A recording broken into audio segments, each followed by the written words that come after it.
J'aimerais donner quelques éclaircissements sur le nom de Je suis. Il y a beaucoup d'auditeurs de l'émission Kangoka qui ont déjà compris pourquoi je répète souvent le mot Je suis, mais il y en a d'autres qui ne comprennent pas. Il y a même ceux qui écrivent qui n'aiment pas entendre parler du nom de Je suis. Je me suis dit que c'est l'ignorance et c'est pour ça que j'aimerais prendre quelques minutes pour expliquer pourquoi est-ce que je répète souvent le nom de Je suis. Il y a ceux qui me disent que dans la culture, tu ne peux pas appeler ton père par son nom. Tu dis papa ou père. Mais ici, je vais vous montrer à travers Hébreux 13, verset 15. Hébreux chapitre 13, verset 15. La parole de Dieu nous demande plutôt de confesser le nom de Dieu. C'est pas de l'impolitesse, c'est la parole qui nous demande de confesser son nom. Dans Hébreux 13, verset 15, il est écrit, par lui, ça veut dire Jésus, offrons sans cesse à Dieu un sacrifice de louange. On doit offrir sans cesse, continuellement, à Dieu un sacrifice de louange. C'est bien expliqué dans Louis II, c'est-à-dire le fruit des lèvres qui confesse son nom. Nos lèvres, notre bouche doit confesser le nom de Dieu. Dans l'histoire des Hébreux, il était extrêmement interdit de confesser le nom de Dieu. Aujourd'hui, c'est même difficile de décrire le nom de Dieu parce que le nom de Dieu en hébreu, je ne peux pas lire. Je ne sais pas lire l'hébreu parce qu'en hébreu, on n'utilise pas les voyelles. Parce que quand on écrit le nom de Dieu, c'est Y-H-W-H. Je ne sais même pas lire son nom. Mais dans l'histoire des Hébreux, il était interdit à n'importe quel moment confesser le nom de Dieu. Mais aujourd'hui, dans le Nouveau Testament, dans Hébreux 13, verset 15, on nous demande de confesser le nom de Dieu continuellement. Pas certains jours, mais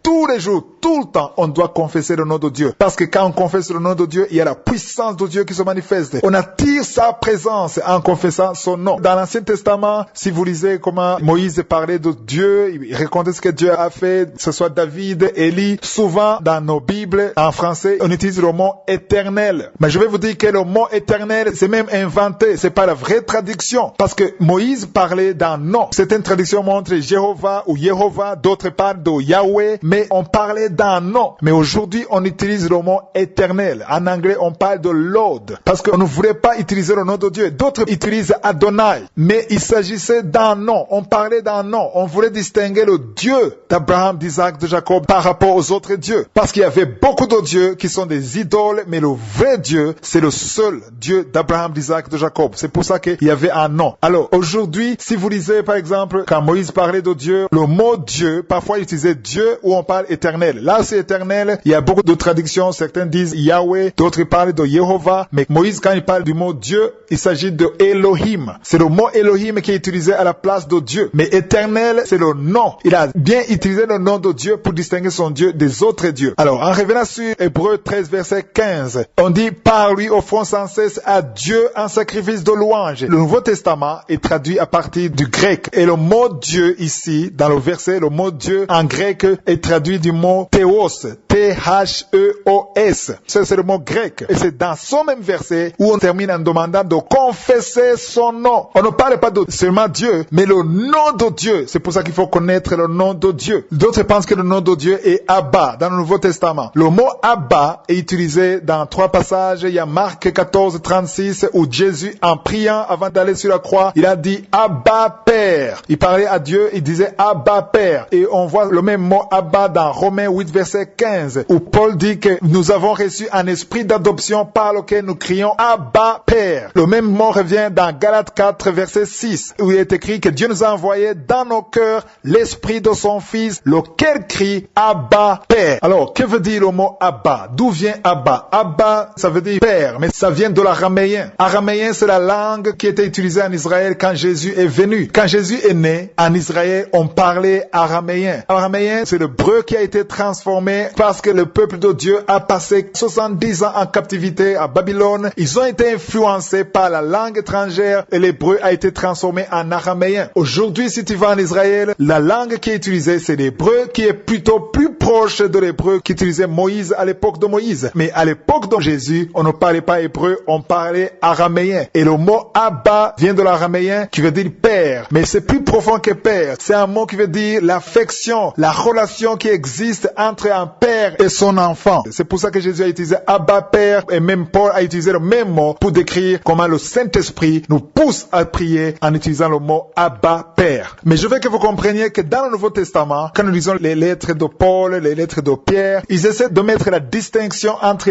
notre Dieu et les autres dieux, et surtout, ils essaient de montrer que Dieu est le Père de Jésus-Christ. Si vous lisez dans Éphésiens chapitre 1, verset 3, il dit « Béni soit Dieu le Père de notre Seigneur Jésus-Christ ». Si vous lisez dans 2 Corinthiens 1, verset 3, il dit la même chose « Béni soit Dieu le Père de notre Seigneur Jésus-Christ ». C'est la même chose qui est écrit par Pierre. Dans 1 Pierre chapitre 1, verset 3, il commence en disant « Béni soit Dieu le Père de notre Seigneur Jésus-Christ ». Alors, le mot Dieu, par exemple, dans Éphésiens 1, chapitre 3, il parle « Béni soit Dieu ». Le mot Dieu, c'est en grec, c'est traduit du grec qui veut dire Théos, T-H-E-O-S. Et le mot Seigneur, quand on parle de Seigneur Jésus-Christ, c'est Kurios, c'est K-Y-R-I-O-S. Alors, pourquoi est-ce que moi j'utilise souvent le mot je suis? C'est parce que c'est le mot que je peux voir dans la Bible. Yahweh, je ne vois pas ça dans la Bible. Jéhovah, je ne vois pas ça dans la Bible. J'aimerais utiliser un mot que je peux justifier dans la Bible. Si tu vas dans la Bible, dans Exode chapitre 3, versets 14 à 15, Dieu a parlé à Moïse en donnant un nom. Si on te demande qui t'envoie, dis que c'est je suis qui m'a envoyé. Il est écrit, celui qui s'appelle je suis m'envoie vers vous. C'est Dieu lui-même qui l'a dit. Au verset 15, Dieu dit encore à Moïse, tu parleras ainsi aux enfants d'Israël. L'Éternel, le Dieu de vos pères, le Dieu d'Abraham, le Dieu d'Isaac, le Dieu de Jacob m'envoie vers vous. J'aimerais lire lentement la fin de ce verset 15. Il dit, voilà mon nom pour l'éternité. Voilà mon nom de génération en génération. C'est Dieu lui-même qui dit, c'est ça mon nom pour l'éternité, de génération en génération. Même aujourd'hui, il dit que c'est ça son nom. Le Dieu d'Abraham, d'Isaac, de Jacob. Je suis qui a envoyé Moïse, c'est lui notre Dieu. C'est pour ça que si je compare ce passage d'Exode et si je compare ça à Hébreux 13, verset 15, qui dit que notre bouche, nos lèvres doivent confesser continuellement, sans cesse, le nom de Dieu. Parce qu'il y a la puissance de délivrance quand on confesse le nom de Dieu. C'est pour ça que j'aime beaucoup le nom de je suis. Parce que quand je parle de je suis, je vois la puissance de Dieu qui a délivré le peuple d'Israël, qui a ouvert la mer rouge, qui a fait tous les miracles que nous avons dans la Bible. Parce qu'il est réel, il est vraiment vivant, il est présent. Je l'appelle par son nom, parce que la parole me demande de l'appeler par son nom. C'est pas un manque de respect, c'est lui qui me demande de confesser son nom. Je veux confesser continuellement son nom. Quand Moïse parlait de l'Éternel, quand on voit l'Éternel, c'est pas vraiment éternel. Il parlait d'un nom qui le distingue des autres dieux. Parfois, on voit qu'il parle de l'Éternel. Dans d'autres passages, il parle de Dieu. Quand il parlait de Dieu, la traduction en hébreu, c'est Elohim. Je veux qu'on comprenne que Dieu a un nom. Il veut qu'on confesse son nom. Et je ne vois pas beaucoup de noms dans la Bible. On a entendu Jéhovah Jireh. On voit Jéhovah Jireh dans la Bible, mais c'est pas Dieu qui a donné son nom. On entend Jéhovah Rapha, Jéhovah Tchikenu. On entend beaucoup de noms. Mais ici, dans Exode 3, verset 14 à 15, ce n'est pas les noms que Abraham lui a donné, ce n'est pas les noms que Moïse lui a donné, c'est un nom que lui-même s'est donné. Il a dit, je suis, t'envoie. Il a insisté en disant, c'est ça mon nom de génération en génération. Je termine en vous souhaitant la